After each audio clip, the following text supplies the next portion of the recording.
Hola, le damos la bienvenida a una entrevista muy especial que tenemos con alguien muy querido y no solo conocido, sino reconocido en todo el mundo evangélico, que es el colombiano Héctor Pardo. Muy bienvenido, querido hermano. Muchas gracias, mi querido hermano Pedro. Recuerdo nuestra última entrevista que tuvimos allá en México con el Sí, movimiento Vida y Familia, ¿no es cierto? Recuerdo allí que le hicimos descubrí yo a usted una toda interpretación. la apasionante vida desde lo que fue el libro Desde la otra trinchera, la experiencia esa de salir de la guerrilla, la trinchera del Sí, Señor, una trinchera donde usted ha batallado la buena batalla de la fe por la paz, por la justicia, en muchos frentes, 60 años en el ministerio, fue pastor del Tabernáculo de la Fe, ha participado en la Constitución de Colombia a favor de los derechos religiosos. De todo eso, ¿qué sería usted lo que más rescataría? Que son tantas cosas que es difícil de definirle. Lo que más me interesa, lo que más me apasiona es mi amor por Jesucristo y vivir por su palabra. Eso, eso es lo primero y casi lo único. Entonces, en ese marco, pues, lo considero y lo bendigo, pero pues ya ahí pongo mis limitaciones. Muy bien. Pues dentro de ese amor al Señor, el seguir a Jesús lo vivimos ahora mismo en unas circunstancias muy especiales. Se habla mucho del nuevo orden mundial. ¿Cómo lo definiría usted, esta realidad que nos rodea? Sí, yo diría, mi querido hermano Pedro, que el nuevo orden mundial lo que busca es establecer un nuevo estilo de vida, establecer una nueva cultura, crear una nueva cultura, una nueva economía, como se ha denominado como el capitalismo exclusivo. Y casi que pudiéramos decir, leyendo, siendo objetivo de lo que dicen, no quiere decir que estoy de acuerdo, pero siendo objetivo, es casi como crear un nuevo paraíso, realmente presentar en la tierra un país donde hay paz, donde hay amor, donde no hay violencia, donde todo cambia, donde no hay desigualdades, etcétera, etcétera, etcétera, ¿no es cierto? Y casi que yo dijera algo así como probarle al mundo que se puede construir y administrar la creación y formar una sociedad sin un solo Dios, sin Jesucristo y su obra redentora, sin su señorío, que Jesús dijo, toda autoridad me ha sido dada en el cielo y en la tierra, y como dice el apóstol San Pablo, de que a Jesús se le dio un nombre que es sobre todo nombre, para que en el nombre de Jesús se doble toda rodilla de los que están en los cielos, en la tierra y debajo de la tierra, probar a la sociedad que no se necesita la Biblia para poder crear un mundo como se debe crear o como se quiere crear. Y sin un cristianismo que viva por los principios y valores judeos cristianos, es decir, sin obedecer la ley de Dios.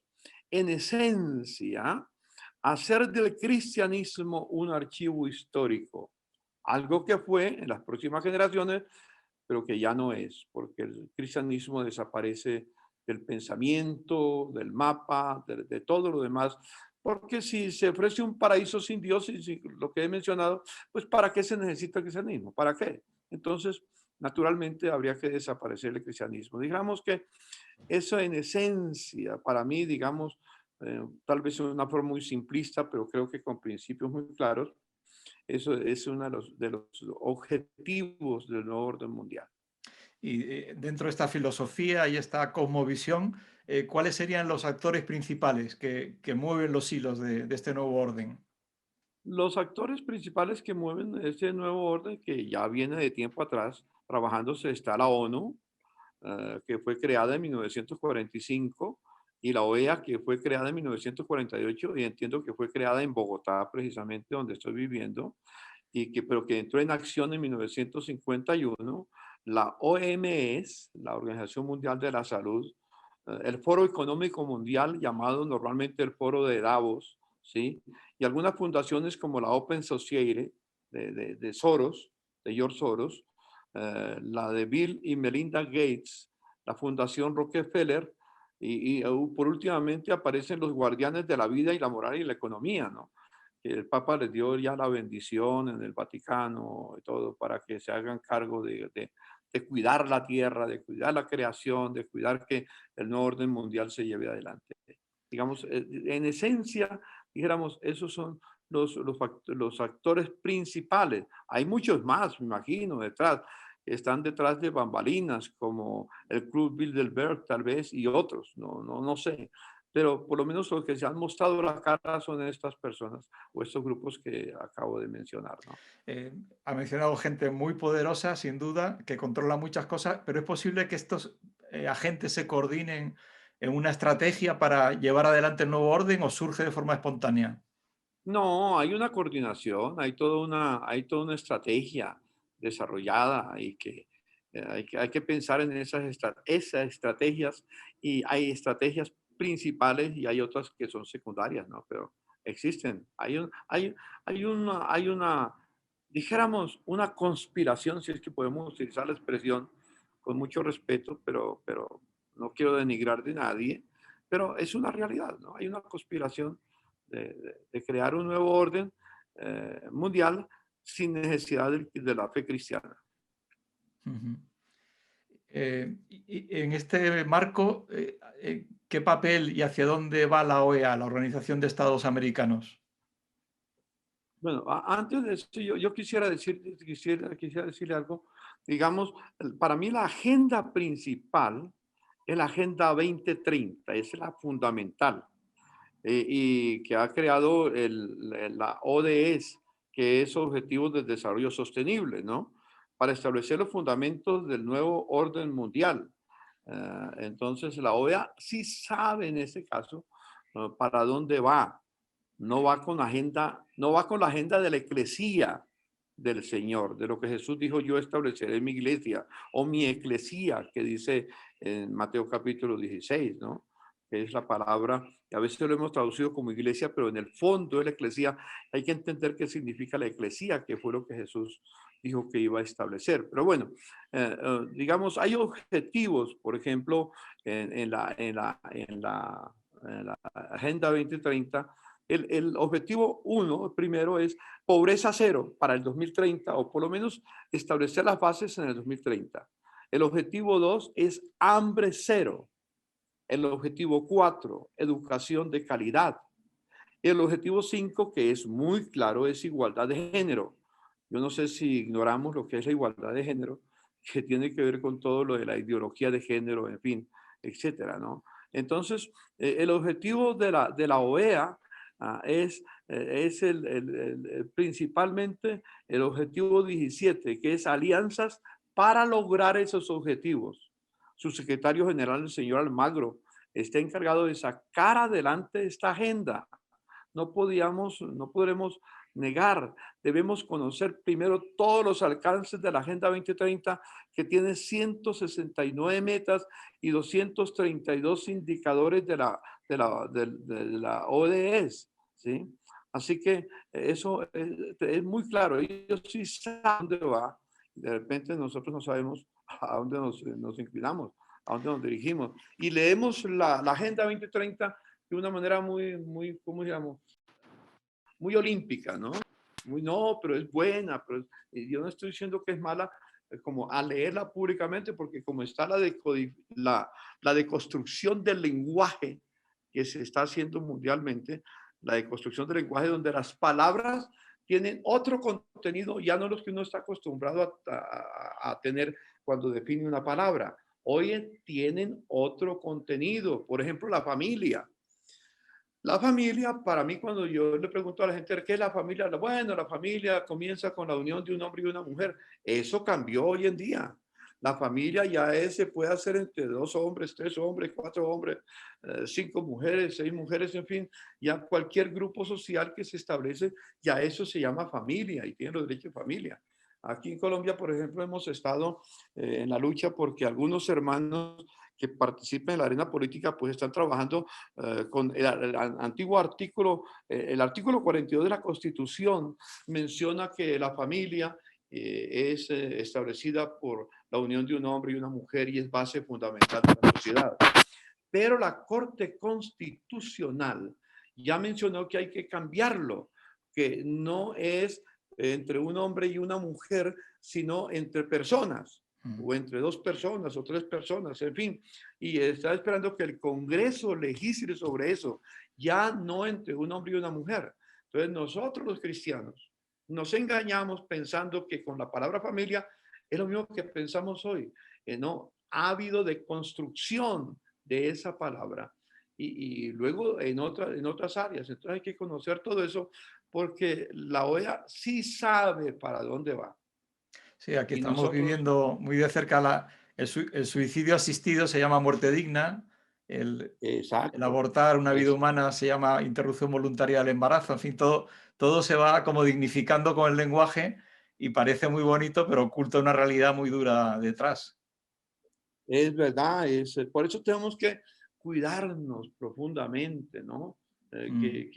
¿Qué significa todo eso? Porque no podemos seguir a ciegas caminando en esta dirección. Ahí, como decía usted antes, no podemos hacer un análisis superficial y como el mismo Jesús dijo, debemos ser mansos como palomas y astutos como serpientes.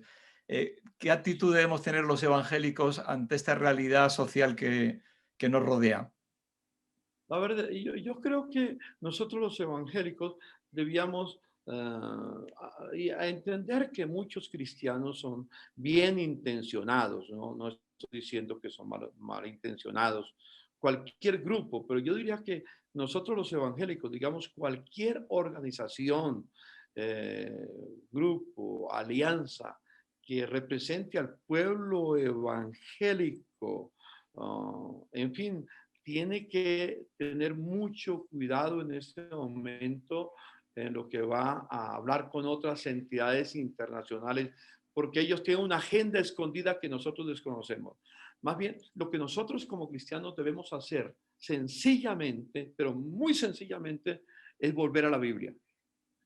Lo que la Biblia nos enseña, principalmente lo que tiene que ver con lo que hemos denominado como el mandato cultural, el mandato creacional, es decir, la intención de Dios que se revela en Génesis 1 y 2, principalmente de lo que Dios estableció al hombre para que lo creara, ¿no? Que eso incluye, digamos, ese aspecto incluye, digamos, los derechos inalienables del hombre, ¿no?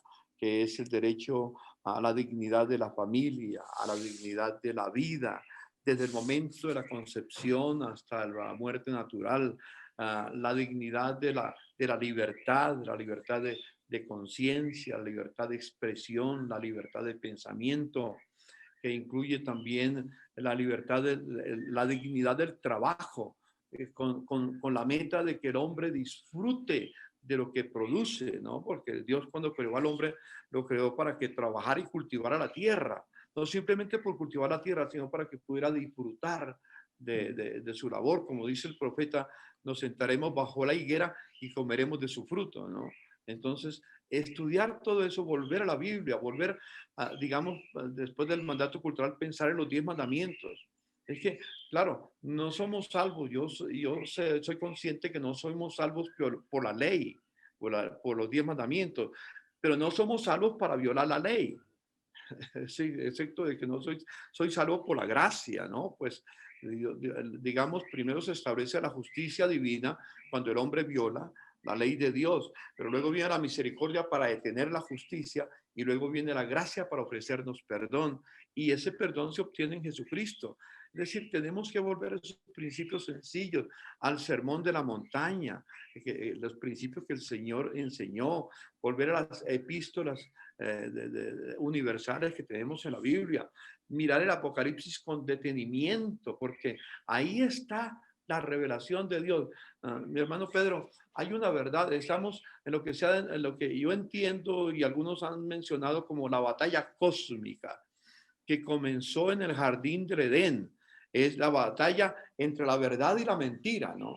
Hoy tenemos las dos alternativas y como estamos en la época de la posverdad, entonces no hay verdad, así que la verdad no existe, entonces hay que buscar otros aspectos.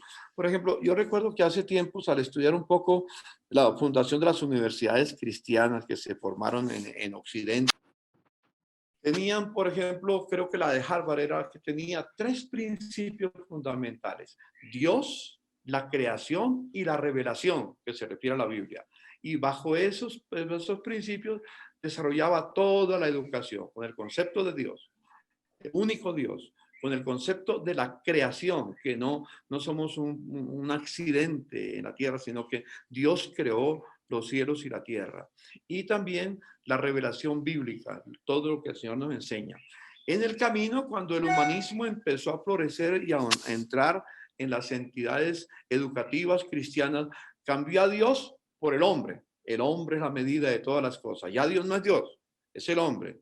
Segundo lugar, ya no es la creación, es la evolución, con la tendencia a la enseñanza darwinista y otros líderes que aparecieron por ahí en la historia. Y el tercero ya no es la revelación, es el método científico el que tiene que decirnos lo que tenemos que hacer. Entonces ahí estamos realmente con esa necesidad, mi hermano Pedro, de volver a esos principios fundamentales, ¿sí? ¿Somos producto del azar o realmente Dios creó los cielos y la tierra con un propósito? Todo eso hay que examinarlo. Digamos, con organismos internacionales como la OEA u otros, debemos acercarnos a ellos, no estamos prohibidos acercarnos a ellos para pedirles que nos escuchen, no para firmar acuerdos. Eso es diferente. ¿Sí? Si no nos puede pasar lo que pasó en la época de Constantino.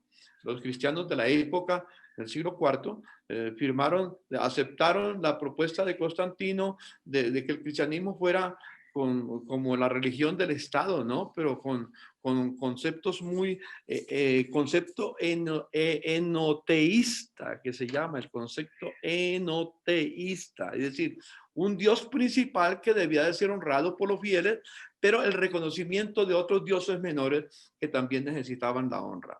Porque yo creo que el nuevo orden mundial no es ateo. Yo no creo que es ateo. Más bien, ellos están buscando que se establecer una sola religión en la tierra de tendencia animista. ¿Sí? De tal manera que el mismo Papa ya con el sínodo de obispos en la Amazonía lo dejó entrever, lo dejó muy claro que hay que escuchar los espíritus que existen en el Amazonas porque son parte de la revelación de Dios. La Iglesia Católica no cree en la revelación de Dios especial, la Biblia única y soberana. Nosotros tenemos la revelación de Dios. Al mundo le ofende eso, pero esa es la verdad si somos cristianos. Y la revelación de Dios está en la Biblia. Claro, Dios tiene la revelación general que es la creación, pero la creación no nos dice quién es Dios, ni qué planes tiene, ni qué propósito, etcétera. Pero Dios entonces nos reveló todo eso en la revelación especial en la Biblia. Y por eso digo, tenemos que volver a las Sagradas Escrituras. No hay nada que hacer si es que somos cristianos. Ahora, si no somos cristianos, si somos religiosos, en cualquier sentido, pues vale cualquier cosa. Pero en mi caso, yo como cristiano evangélico, pido que volvamos a las Sagradas Escrituras y que nos escuche lo que nosotros creemos. La iglesia primitiva tuvo que sufrir por lo que creía. ¿Qué creían ellos? Lo que el Señor había revelado, lo que era Jesucristo, lo que estaba en los escritos que conocían, especialmente el Antiguo Testamento, pero que se fue formando el Nuevo Testamento y ya después, más adelante, vino la persecución completa en tantas cosas. Sufrieron el circo, sí. Sufrieron ser quemados vivos, sí. Sufrieron ser apedreados, sí. Pasados a espada o crucificados o cualquier cosa. Tenemos que estar dispuestos, si es que la fe cristiana es verdad, tenemos que estar dispuestos a morir por la verdad. Jesucristo vino para eso, para dar testimonio de la verdad y dio su vida por la verdad. Cuando Pedro le dijo a Jesús, no vayas a la cruz, de ninguna forma esto te acontezca, que Jesús le dijo, aparta de mí, Satanás, como diciendo, has disfrutado de mi presencia, pero esto es parte también del Es cierto. ministerio. Así que es parte, ¿no? Nadie encuentra una razón para vivir hasta que no encuentre una causa para la cual morir, dijo alguien, ¿no? Y eso es una grande verdad. Creo que tenemos, digamos, por ejemplo, que entender lo que dice el Foro Económico Mundial, la famosa filosofía que está desarrollando. Para el 2030 no tendrás nada, pero serás feliz. ¿Qué significa eso? ¿Qué contenido hay detrás? El socialismo del siglo XXI, una renovación, una nueva, digamos, una nueva una nueva, ¿cómo se dice? Una nueva cepa del socialismo del siglo XXI, ya no el socialismo, digamos, estalinista, etcétera, todos los que lo formaron, sino una nueva mutación del socialismo de esa época que se quiere establecer. El Foro de Sao Paulo en nuestra América Latina ha estado buscando, y hay una cosa que tenemos que entender. El Foro de Sao Paulo tuvo una reunión aquí en Bogotá en el 2019, en el mes de julio 2019, para avanzar. Y la pregunta que se hicieron es por qué se había detenido el avance del socialismo del siglo XXI y el avance de la ideología de género. Y entonces dijeron, se debe a los cristianos evangélicos, porque ellos tienen mucha influencia en América Latina. Entonces tomaron una decisión. ¿Cuál fue la decisión? Infiltrar las entidades cristianas para desde dentro, como quinta columna, minar el pueblo cristiano. Quizás estamos viviendo esa circunstancia, o creo que lo estamos viviendo porque ellos también saben a dónde van. Van por el poder del mundo, por la tierra, ¿sí? Pero la tierra nos pertenece a nosotros. ¿No dijo el Señor, los mansos heredarán la tierra? No el cielo, vamos al cielo. El cielo, la tierra va a ser parte del cielo, pero nuestra morada final no será el cielo en el sentido que entendemos la otra vida ausente de la tierra, no. Los mansos heredarán la tierra, dice la Escritura, y vez tras vez lo menciona. Así que esta tierra le pertenece a mi Padre Celestial. Amén. Y me la dio como heredad con Jesucristo. Yo soy coheredero con Cristo de lo que el Padre le dio, según el Salmo 2, ¿no? Si vivimos en la verdad, no seremos engañados. Claro, el enemigo tratará de engañar a los cristianos, porque como dijo Jesús, si fuere posible, engañará a los escogidos. Si fuere posible. Yo creo que los escogidos somos los que estamos firmes en el Señor. No los llamados simplemente porque, como dice el Señor también, muchos son los llamados y pocos los escogidos. Hay muchos que son llamados a ser cristianos, a ser fieles, pero no deciden, entonces no son escogidos. Entonces, tal vez es un problema teológico que estoy mencionando ahí, pero me hace pensar por lo menos en ese aspecto. Hermano Héctor Pardo, si quiere para cerrar añadir algo, resumir, alguna idea que quiera que quede reflejada. No, yo creo que realmente nosotros, yo le pediría, uno repitiendo en cierto sentido lo que dije, le pediría en el nombre del Señor a todas las entidades cristianas que nos representan a nosotros los cristianos, eso que nos representan, a que no hagamos acuerdo con aquellos que no tienen nuestros mismos principios, porque seremos engañados fácilmente. Como tú dijiste, Satanás es astuto, ¿no? Sí. Es ser como la serpiente, es muy sagaz, ¿sí? Para darle zarpazo en su momento oportuno, ¿no? Claro, hay una lucha entre la simiente de la mujer, como dijo en Génesis 3:15, y la simiente de la serpiente. Así que no hagamos pactos, eh, digamos, contratos, dijéramos, con entidades que son hijos que tienen esa tendencia a la serpiente, ¿no? De la semilla de la serpiente. Más bien, vivamos conforme a la palabra del Señor. Eso sería mi petición a todas las entidades, organizaciones que pretendan hablar a nombre del pueblo cristiano. Porque nadie, en este momento, si pretendemos hablar a nombre del pueblo cristiano, tiene que ser bajo esos principios. Y si Queda, no, no es un principio cristiano. queda Entonces, clarísimo, querido que hermano se Héctor. tengan de hacerlo. Sería eso mi deseo para finalizar. Hermano Pedro, gracias por la invitación. Yo, para terminar la entrevista, le voy a pedir algo que nunca he pedido a ningún entrevistado y he hecho muchas, y es que por favor haga usted una oración por todo esto que hemos hablado para que el poder de Dios, que está por encima de todo poder, que se manifieste, que nos dé sabiduría a los creyentes, que nos dé la línea adecuada para ir adelante. Amén. Y para hacerlo, yo quiero pensar en algo, mi hermano. Para mí, el concepto de Dios tiene que ser más claro de lo que tenemos. Para mí, el concepto de Dios es de majestad, que hemos olvidado ese concepto de la majestad de Dios, de la grandeza, que no hay nada sobre él. No es simplemente un Dios o un Dios creador, porque puede haber otros dioses, ¿no? No, aquí hablamos de la majestad de Dios, que está por encima de todo, y cuidarnos de los delitos de lesa majestad. Amén. Porque un delito de lesa majestad es cuando uno no obedece las cosas que Dios manda para que vivamos por ellas. Que Dios nos ayude. Señor, te doy infinitas gracias por esta entrevista con mi hermano Pedro. Gracias por este ministerio de evangélico digital que está desarrollando mi hermano y que tiene que ver con América Latina, en el mundo hispano. Señor, también con lo de protestante digital y todas las demás entidades a las cuales mi hermano está trabajando, Señor. Todo este grupo, Señor. Te pido que tu bendición, tu gracia, tu poder y tu amor les acompañe. Tú eres nuestra majestad, nuestro soberano Señor, y a ti rendimos toda gloria, todo honor y toda alabanza. Eres el único Señor en todo el universo, ahora y siempre, de ser adorado, de ser glorificado y de ser obedecido. Y nosotros somos felices de considerarnos esclavos tuyos, Señor, de vivir para hacer tu voluntad, porque tu voluntad siempre es buena, agradable y perfecta. Gracias, Señor. Bendigo a mi hermano Pedro, su familia y sus seres queridos y los que trabajan con él. A ti sea la gloria. Amén y Amén. amén. Es usted un ejemplo y una inspiración, hermano Héctor. Gracias, mi hermano. Que Dios le bendiga también en todos Gracias. sus caminos y proyectos para la gloria de ese Dios de majestad, que nos queda muy claro. Amén. Bueno, bendiciones, hermano. Dios le Hasta pronto. bendiga. Muchas Gracias. gracias.